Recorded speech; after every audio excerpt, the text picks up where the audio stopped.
right, so maybe I need to move you a little higher. All right. So I have 3 videos for you today. So let's just get right into it. Let's see, I think I have to make this bigger. Okay. So the first is from the New Republic, and it is titled, let me get rid of all these pop-ups, and it is titled, Press Secretary Says Trump Wasn't Joking About Deporting U.S. Citizens. Because, that's not chilling at all.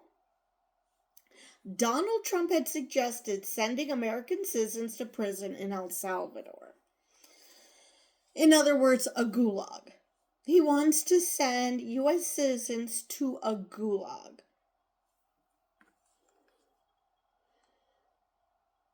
White House Press Secretary Caroline Leavitt waffled Tuesday when asked about Donald Trump's threat to deport U.S. citizens to foreign prisons. During a press briefing, Leavitt was asked to explain Trump's disturbingly enthusiastic response to Salvadoran President Nayib Bukele's wildly illegal proposition for the U.S. government to relocate individuals incarcerated in federal prison systems, including American citizens, to the Central American country. So, yeah.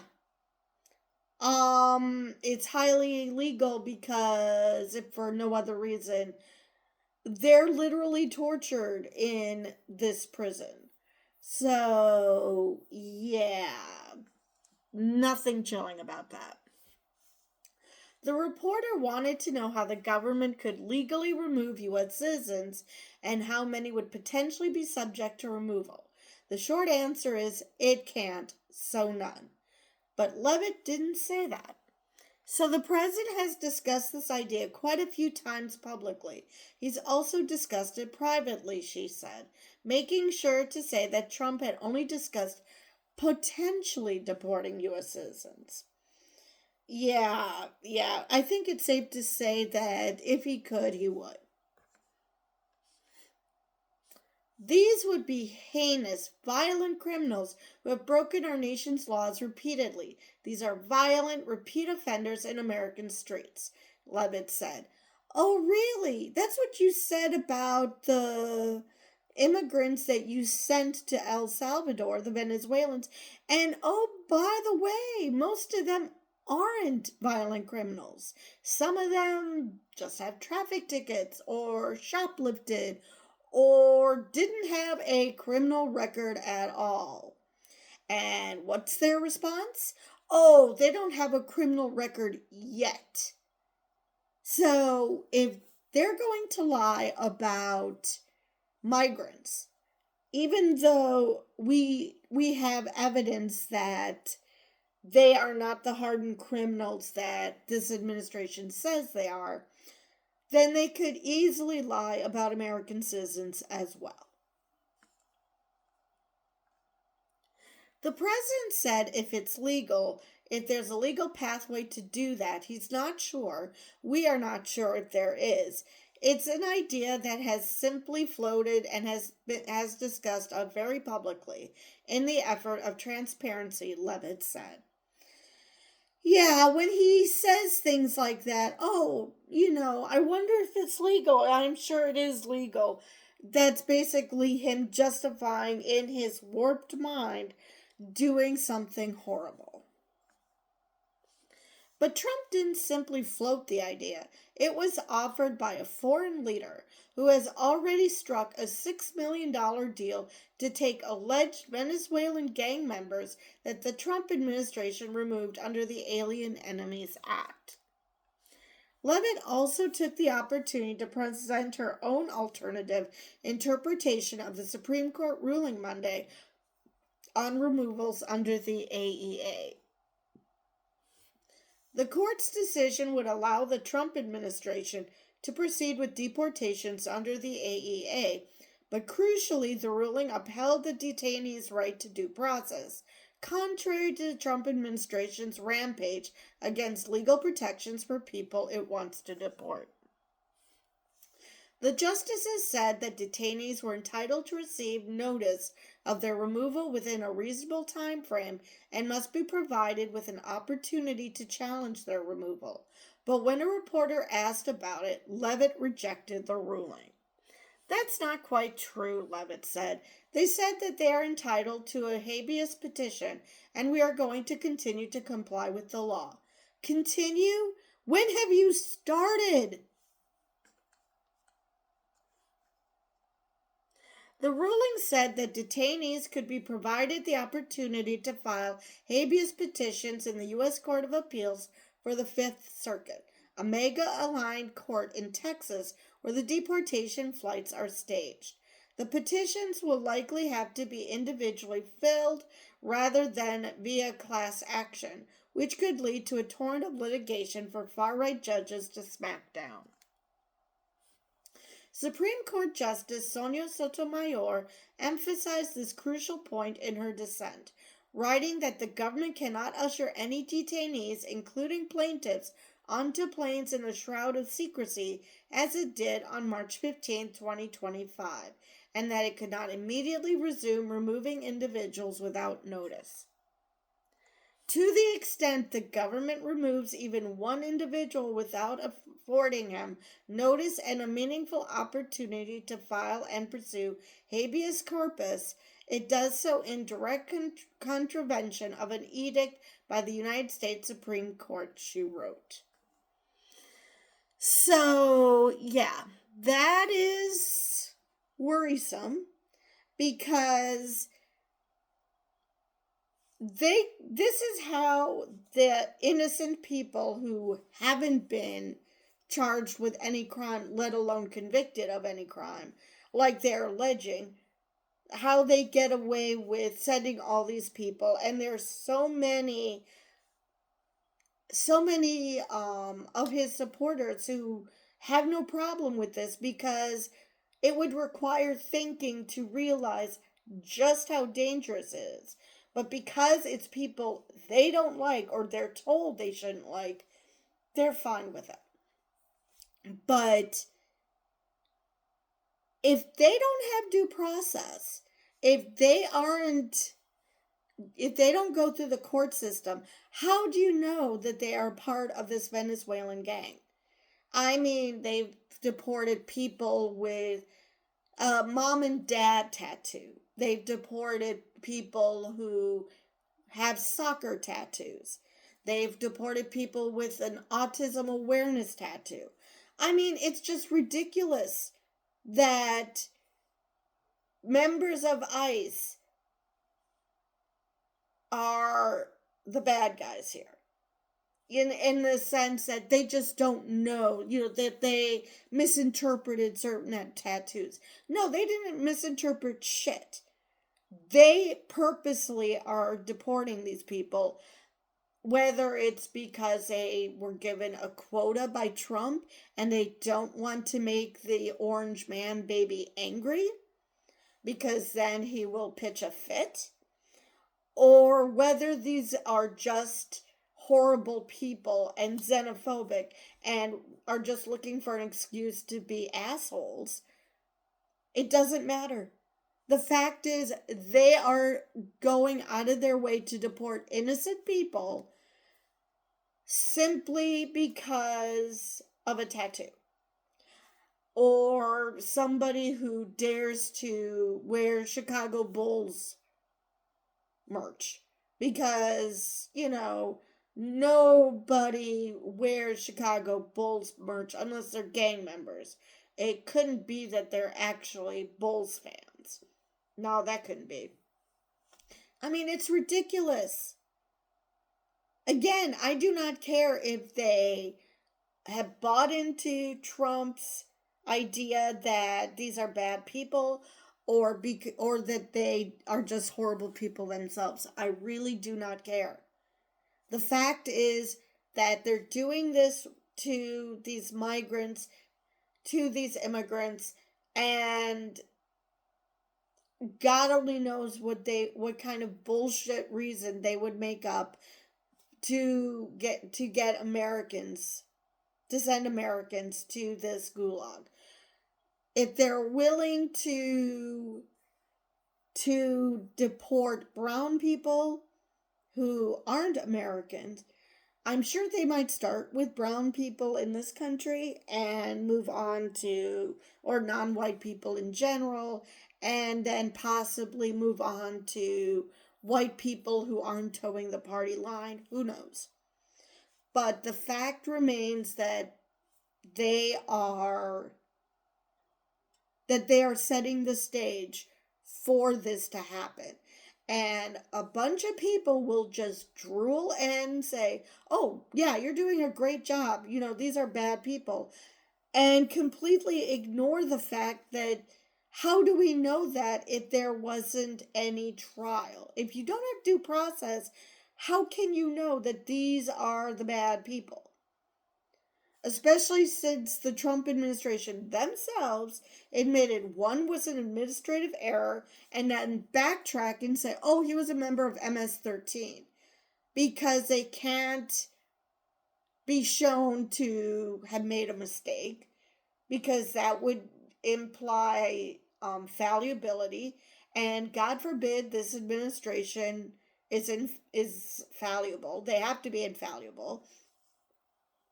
So they feel like they can, and if this continues and not a sufficient amount of pushback, which the Supreme Court didn't give that much of a pushback. I mean, yes, they said that they need to have due process, but number one, Trump hasn't followed the law yet, so why should he start now? Just because it's the Supreme Court. And number two, they're not forcing them to bring back Abrego Garcia. They're making up all sorts of stupid excuses why not to bring him back. They can make a deal with a foreign government to take our prisoners, but somehow it would be us violating their sovereignty to ask for him back. It's just so very stupid, very scary, and very evil. Okay, so that is all I have on this story. So let's move on to the next one. Also scary. U.S. to screen social media of immigrants, rights advocates raise concerns. Because, what the heck? I mean, maybe if they were going after, I've heard of them having inkling, that's having intelligence that someone is plotting something and follow their social media. That I understand. But of all immigrants, no matter what, that's a bit of an overreach. Okay. The U.S. government said on Wednesday it will begin screening the social media of immigrants and visa applicants of what it called anti-Semitic activity, leading to swift condemnations from rights advocates, including some Jewish ones, who raised free speech and surveillance concerns. And they've already detained 2 people claiming they're anti-Semitic when they didn't do anything wrong. One wrote an op-ed for a newspaper, for the school newspaper, and the other one helped organize a protest at Columbia. Neither one said anything about Israel. I shouldn't say they said nothing about Israel, but they pointed out that Israel was decimating Gaza and Gazans, most of whom had nothing to do with October 7th, But because they actually dared to criticize Israel, well, that's obviously anti Semitic because, like I mentioned before on this channel, Israel can do no wrong at any time. So, and the fact is that's wrong because their own citizens are protesting their government. So, it's not a matter of you're either anti Semitic if you don't follow Israel. It's just that, like every other government, they're allowed to be criticized. All right. President Donald Trump's administration has attempted to crack down on pro Palestinian protests over U.S. ally Israel's devastating military assault on Gaza after Palestinian Islamist group Hamas' deadly October 2023 attack. Today, U.S. Citizenship and Immigration Services, or USCIS, will begin considering aliens' anti-Semitic activity on social media and the physical harassment of Jewish individuals as grounds for denying immigration benefit requests. USCIS, an agency of the Homeland Security Department, said in a statement. Now, obviously, harassment is wrong and that shouldn't happen. But are they physically harassing Jewish students, Jewish individuals? Or is it that like what happened, I think it was somewhere in France, where a bunch of Jews needled a bunch of Palestinians, goading them into retaliation and hoping that people would side with them.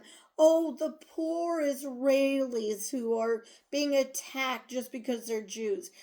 Instead of, the fact that they instigated it. So, definitely physical harassment, not good if it truly is happening.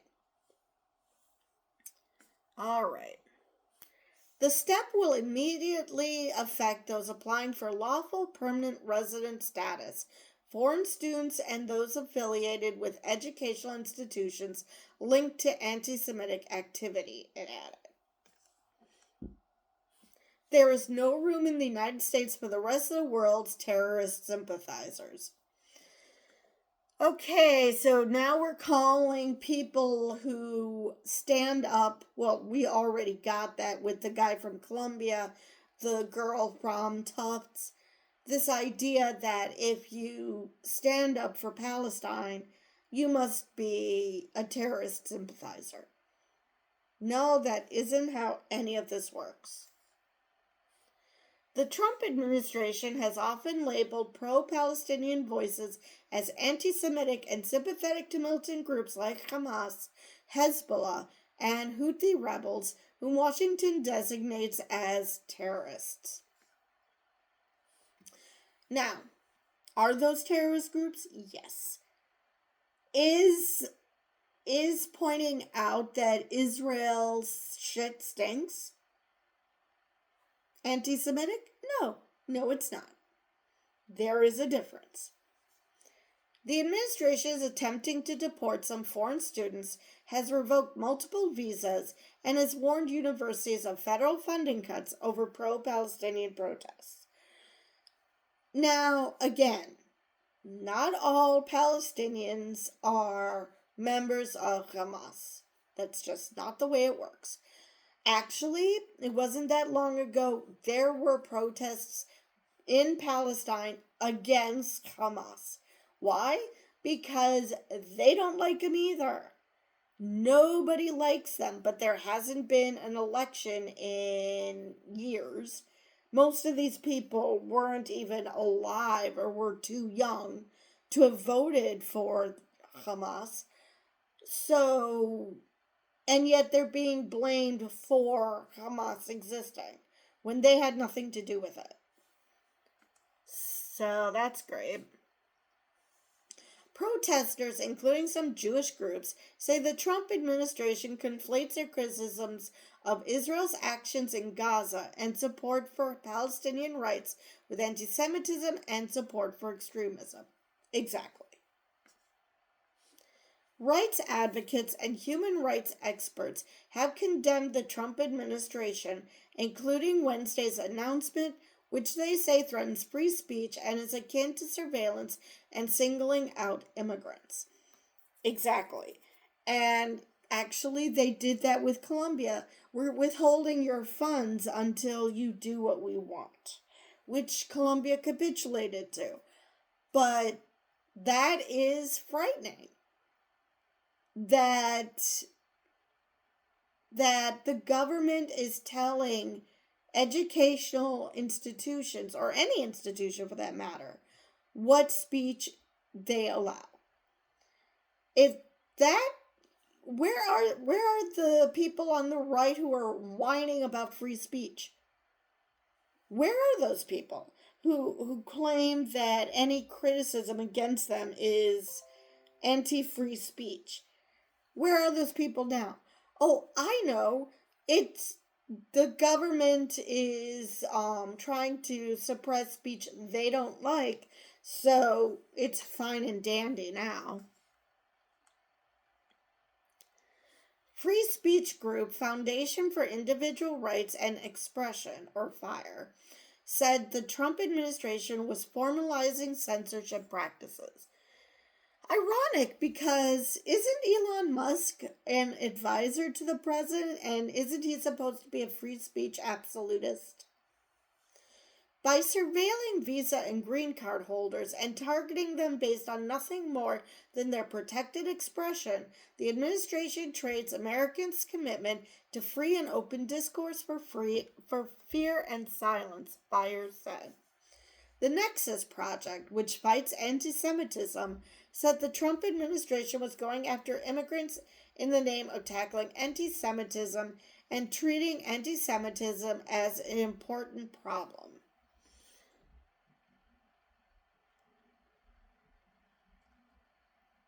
Rights advocates have also raised concerns about Islamophobia and anti-Arab bias during the Israel-Gaza war. The Trump administration has not announced steps in response. Absolutely there's Islamophobia and anti-Arab bias. He wants to clear out Gaza of all Gazans, of all Palestinians. And he even said, once he makes it the Riviera of the Middle East, that the Palestinians won't be allowed in. How is that not Islamophobic and anti-Arab? All right. And if I didn't mention it, this article is from Reuters. Don't know if I mentioned that before. Oops. I don't want to do that. All right, so let's get to, hold on. What the heck am I doing here?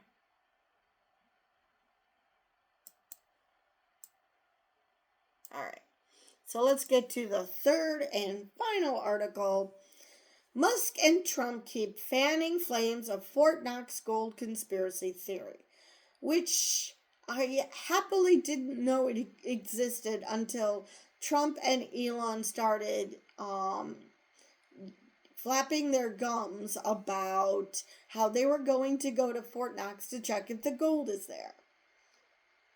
Which I thought was bizarre until I found out it was a conspiracy theory for a while. And I'm like, why? Seriously, what is the point of this conspiracy?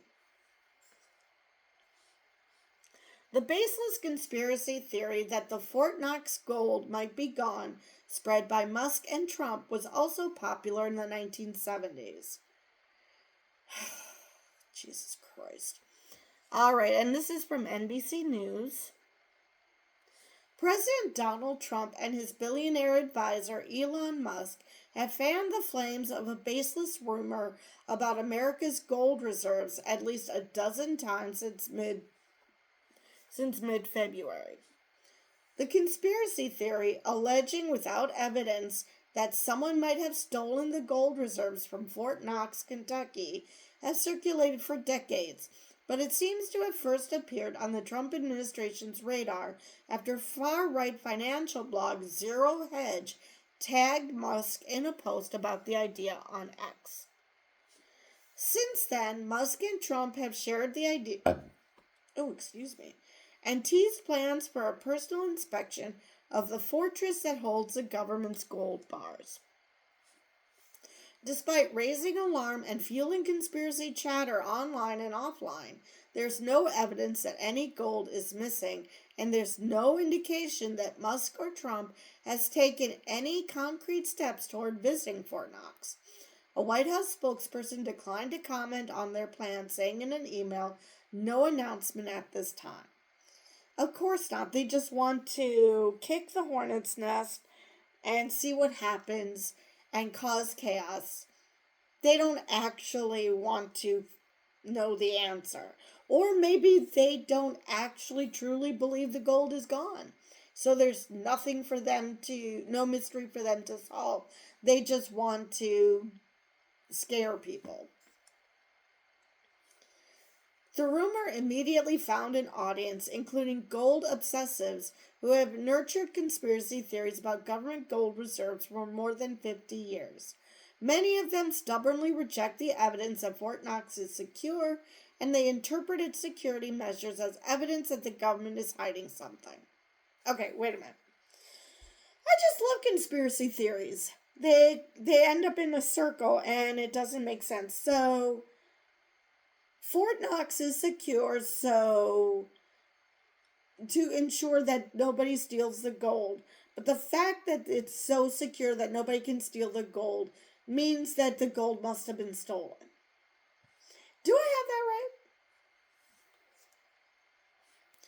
Aaron Klein, the chair of economic studies at the Brookings Institution, said the statements by Musk and Trump fit a pattern of the two men trying to sow doubt in traditional institutions. The gold has come to have a symbolic value of the faith in the U.S. government's fundamental position, said Klein, who served in the Obama Treasury Department. Questioning the gold as having been lost or stolen is part of a series of actions that undermine confidence in America, he added. Why somebody who purports to be trying to restore America would want to undermine its confidence is confusing. Because he's beholden to Putin. He never wanted to restore America. He wants to have him and his buddies go back to a time when they were able to take advantage of everybody else, and so they would get even more rich than they already are, and the rest of us will die of poverty. That is literally Trump's only plan. That's the only thing he cares about. So it's not very confusing. Trump and Musk are tapping into a classic but obscure rumor with a long history. People have recycled the claim that Fort Knox is empty on a semi-regular basis, sometimes paired with vague anti-government vibes. It comes up periodically, and it has for decades, says Philip Deal, a former director of the U.S. Mint, which oversees the gold storage. Eventually the pressure builds, and the president sends somebody in to take a look.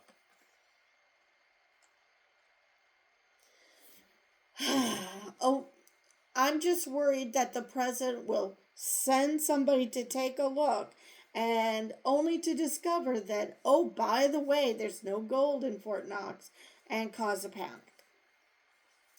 In 1974, after a gadfly author named Peter Better charged that unnamed powerful interests had looted Fort Knox, the rumor spread so widely that the U.S. Mint decided to invite lawmakers and journalists for a tour.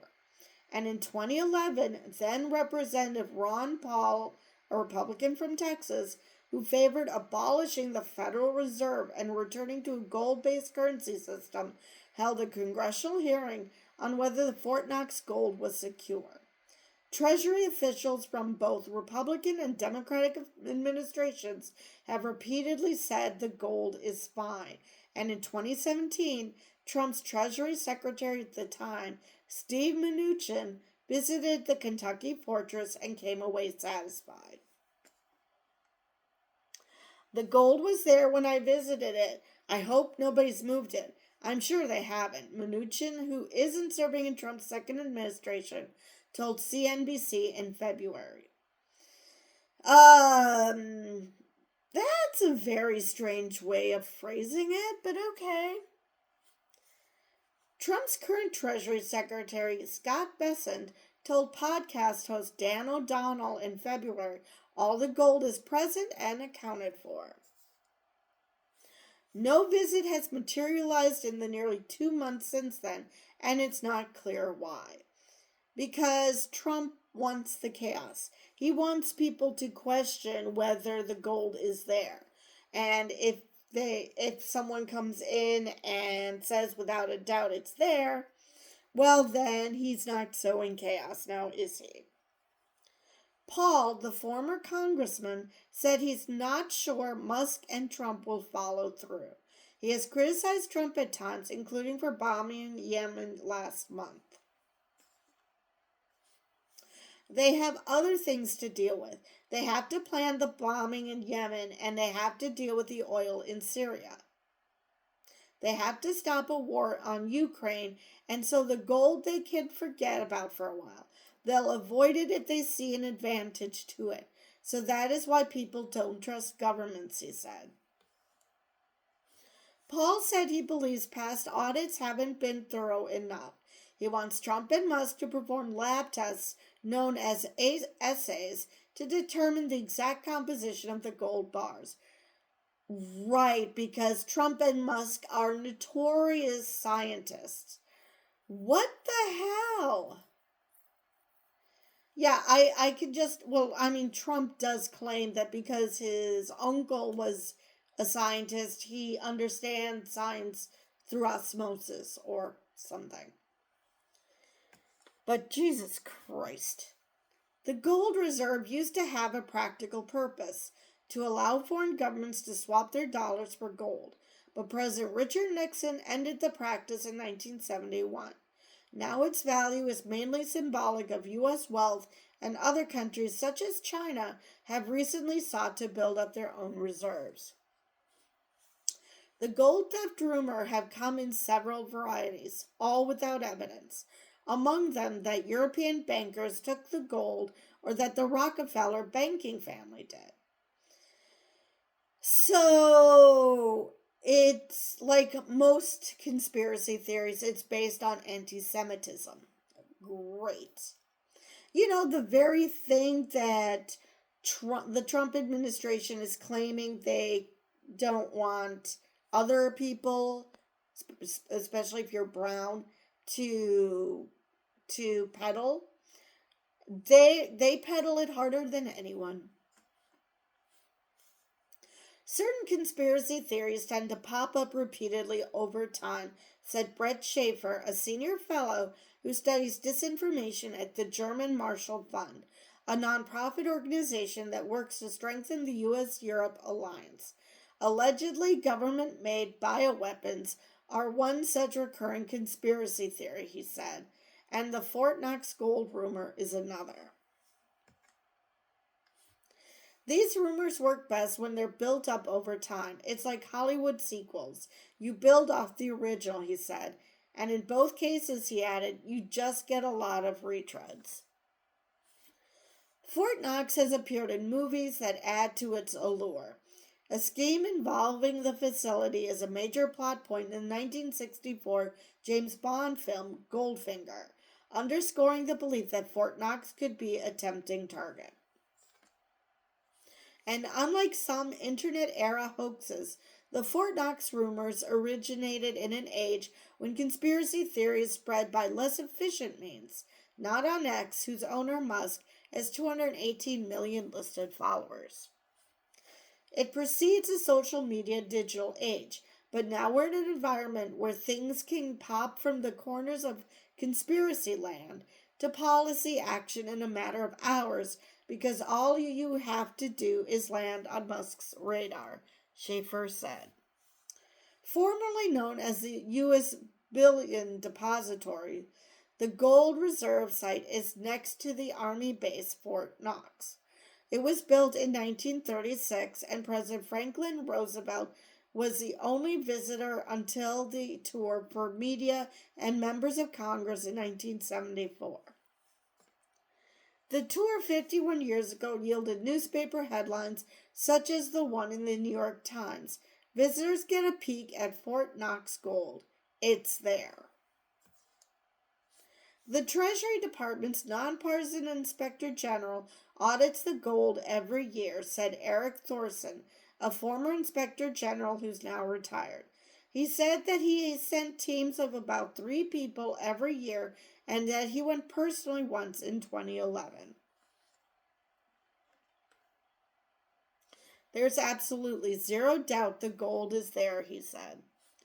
I'm a former Air Force pilot. I've been on bases with nuclear weapons, and this place has every bit the security that any nuclear base has, he added. The security is unbelievable. Nobody's going to go in there and take it.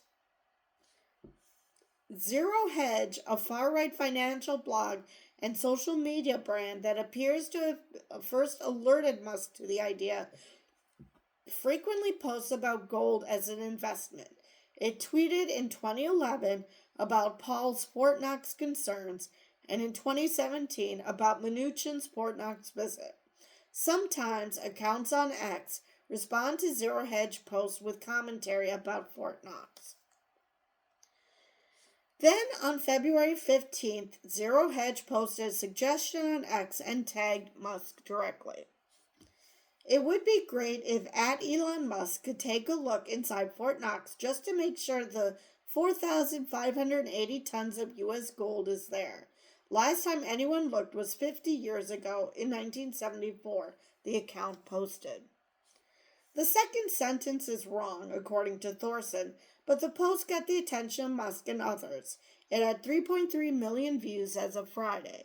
Because as we know, nobody cares about actual facts. That's how we ended up in this predicament. Surely it's reviewed at least every year, Musk responded to the post.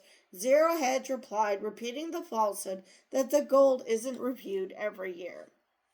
Google Trends data shows that after the interaction, web searches for the term Fort Knox hit their highest level since Google began collecting data in 2004 and kept rising for several days.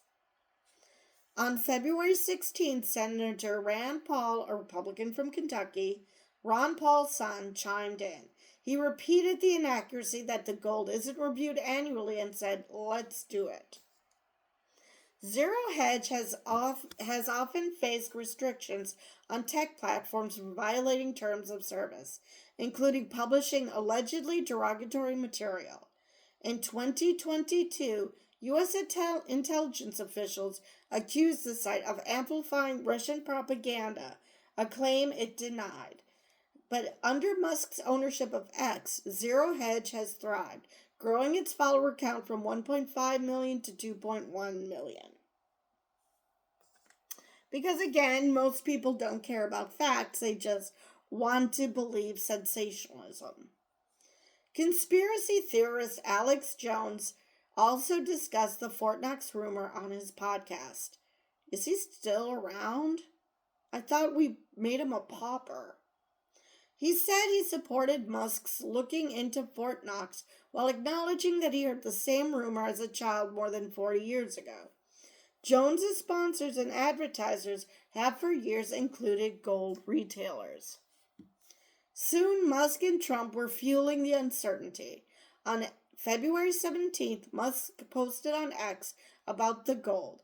Maybe it's there, maybe it's not. He spoke about it on Joe Rogan's podcast and at the annual Conservative Political Action Committee, or CPAC, often mixing the conspiracy theory with attempts at humor. We want to go see it just to make sure somebody didn't spray paint some lead or something, you know? Musk said at CPAC on February 20th. Musk reiterated his intention to inspect the gold as recently as March 30th at a town hall style event in Wisconsin, after an unidentified audience member raised the subject. You were going to check our gold, and I'm worried about the Democrats and Joe Biden's last administration with the money not being there, the audience member said. What the fuck is wrong with people? Did you get blocked, or are you still able to check that? He asked. That's up to the president, of course, but I think it would be awesome to live stream Fort Knox, Musk responded. Hopefully it looks really cool. Oh my God, we're being run by children. This government is run by children. Trump mentioned it to reporters several times, including in the Oval Office on February 24th. He has a long-time fascination with gold, with a golden escalator as one of his New York towers and a chocolate bar wrapped in gold foil for sale on his website for $96. Not to mention his gold toilet, the fact that everything in his apartment is gold. I mean, he thinks he's fucking King Midas. He should have King Midas's powers so he won't be able to eat. We're actually going to Fort Knox to see if the gold is there, because maybe somebody stole the gold. Tons of gold, Trump said, without citing any evidence. All right, whatever. The gold facility doesn't offer tours, and its website is blunt. No visitors are permitted in the facility. But the Treasury Department answers to the president and would presumably let him in. The department didn't respond to requests for comment. I mean, I still think that if Trump or Musk were to go in, they would end up saying, yep, it was empty, there's no gold, just to cause an absolute panic. The U.S. Mint says Fort Knox holds about 147.3 million ounces of gold currently, or about half the Treasury's total gold reserves. That's worth about $450 billion at the current market price, which is both a massive fortune and not enough to cover what the federal government spends in a single month. Deal, who was director of the U.S. Mint in the 1990s, said there's a lot of overlap between Trump's voting base and people who invest in metals such as gold or commemorative coins. Talking about gold speaks directly to his base, said Deal, who's now the president of U.S. Money Reserve, a gold retailer. Deal said he's certain that the Fort Knox gold is secure, and yet he said he anticipates a surprise announcement of some kind by Trump, just given his approaching to governing. Maybe selling the gold, maybe buying more, maybe something else entirely.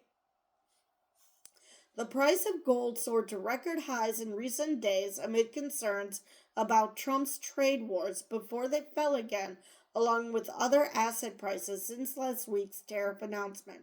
It's unclear whether Musk or Trump has any personal gold holdings. And just an aside, as of this recording, the stock market is up big. And that's because Trump has postponed his trade war with the rest of the world. Not with China, that trade war is still happening. But with the rest of the world, he's cooled it. Thorson, the retired Treasury Department Inspector General, said he believes the Fort Knox rumors are politically useful for Trump and Musk. What is probably happening here is taking any chance to make the American public feel that they're being taken advantage of and that they're a victim, he said. Now, he said, Trump and Musk can position themselves as saviors in the mold of Trump's 2016 statement, "I alone can fix it." And the longer the visit doesn't happen, the more useful the rumors become for anyone who benefits from them. If the intent is to undermine the financial system, you don't actually want anyone to go there and look, said Schaefer of the German Marshall Fund. Exactly. They want to undermine everything. because they want to sow chaos. Now, I can't imagine why Musk would want to undermine the financial system since, he runs companies who have stock on the stock exchange. I just can't imagine why he would want to undermine the financial system. Heck, I don't understand why Trump would want to. But he also has been hawking crypto. So it's entirely possible that he thinks he'll be fine. I don't know. But either way, it is just so odd for someone who claims to be an astute businessman to decide that he wants to destroy everything. So, anyway, that is the last of the articles. So, with that, I will see you guys in the next video.